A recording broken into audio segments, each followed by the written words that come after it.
नपाइने कोही गरिबलाई पढ्न नै नपाइने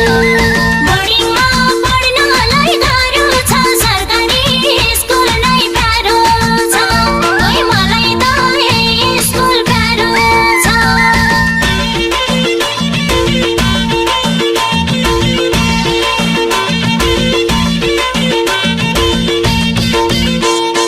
तिमीले भन्छौ डुबायो छोराले गाउँले भन्छन् के गर्यो मोराले गर्छु बा प्रगति गर्छु